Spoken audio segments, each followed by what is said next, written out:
કચ્છમાં સુપારી દાણચોરીનો પર્દાફાશ 1.61 કરોડની 56 કિલો સોપારી જપ્ત. કસ્ટમ કે ડીઆરઆઈ નહીં પણ પોલીસે જ સોપારી ઝડપી. ટ્રકમાંથી સોપારી ઉતારી સિંધુલુણ ભરતા સમયે જ પોલીસે દરોડો પાડ્યો. 5 સામે ફરિયાદ. કચ્છમાં વધુ એકવાર પોલીસની ક્રાઇમ બ્રાન્ચે સોપારીની દાણચોરીનો કૌભાંડનો પર્દાફાશ કરી 1.61 કરોડના કિંમતની 55,950 કિલો સોપારી જપ્ત કરી છે. મુંબઈના વેપારી સાથે મળીને કંડલા સેઝમાં એક્સપોર્ટ પેઢી તથા વેરહાઉસ ધરાવતા શખ્સે સમગ્ર કારસાને અંજામ આપ્યો હતો. જોકે માલ સગે વગે કરે તે પહેલા પોલીસે દરોડો પાડી માલ જપ્ત કરી લીધો છે.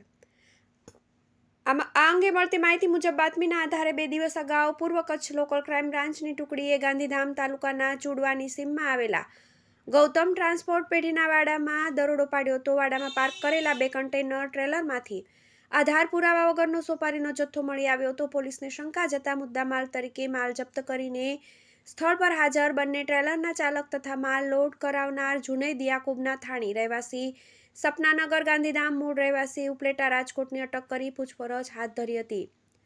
જુનૈદે પોલીસને જણાવ્યું કે તે કંડલા સેઝમાં અનિતા એક્સપોર્ટ નામની પેઢી મારફતે વિદેશથી યુઝડ ક્લોથ મંગાવીને તેનું રિસાયકલિંગ કરીને લોકલ માર્કેટ તથા આફ્રિકામાં એક્સપોર્ટ કરે છે. આ પેઢી તેના મોટાભાઈ જાવેદના નામે નોંધાયેલી છે. એ જ રીતે કાસેઝમાં ભાભી નઝીરાના નામે FN ઇમ્પેક્સ નામની પેઢી મારફતે વેરહાઉસ ધરાવે છે, જેમાં તે ખારેક, ખજૂર, નમકનું સ્ટોરેજ કરે છે. પોલીસની પૂછપરછમાં જુનૈદે કબૂલ્યું કે સોપારીનો જથ્થો મુંબઈ અંધેરી રહેતા રિયાઝભાઈએ દુબઈથી મુન્દ્રા પોર્ટ પર 15 નવેમ્બરના રોજ ઇમ્પોર્ટ કર્યો હતો. રિયાઝ પોતાના મહેમાન સમાજનો છે અને અગાઉ તેણે માલ સ્ટોર કરવા તેનું વેરહાઉસ ભાડે રાખ્યો હોય.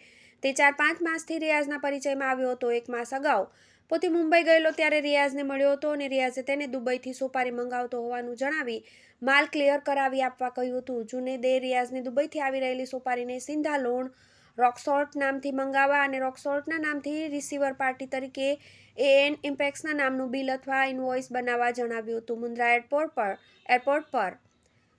મુન્દ્રા પોર્ટ પર સોપારી ભરેલા 2 કન્ટેનર અનલોડ થયા બાદ તેને ગાંધીધામ લાવવા માટે ગૌતમ ટ્રાન્સપોર્ટના ટ્રેલર ભાડે રાખ્યા હતા અને કસ્ટમ હાઉસ એજન્ટ સંજયભાઈએ જુનૈદના કહેવા મુજબ બંને કન્ટેનર લોડ કરાવી આપીને ગાંધીધામ મોકલી આપ્યા હતા. ગૌતમ ટ્રાન્સપોર્ટના વાડામાં બંને કન્ટેનર ટ્રેલર આવી ગયા બાદ કન્ટેનરના સીલ તોડીને તેમાં રહેલી સોપારી અન્ય ટ્રેલરોમાં ટ્રાન્સફર કરી મુન્દ્રાથી આવેલા કન્ટેનરમાં રોકસોલ્ટ ભરવાનું શરૂ કર્યું હતું. એક ટ્રેલરમાં રોકસોલ્ટ ભરી પણ નાખવામાં આવ્યું હતું અને બીજા ટ્રેલરને ખાલી કરી રોકસોલ્ટ ભરે તે સમયે જ પોલીસે દરોડો પાડ્યો હતો અને આરોપીઓને ઝડપી લીધા હતા. પોલીસે જણાવ્યું હતું કે બંને ગાડી અમદાવાદના અસલાલી મોકલવાની હતી. આ દરોડા બાદ પોલીસે જુનૈદ નાથાણી, મુંબઈથી માલ મંગાવનાર રિયાઝ FN ઇમ્પેક્સની માલિક જુનૈદની ભાભી નઝીરા, ડ્રાઈવર બાબુલાલ ગુજ્જર અને વિશાલ જાટવ સહિત તપાસમાં નીકળે તે લોકો સામે સરકારી ટેક્સ ન ભરવો પડે તે હેતુથી પૂર્વ આયોજિત કાવતરું ઘડીને સોપારીના બદલે સિંધાલોણ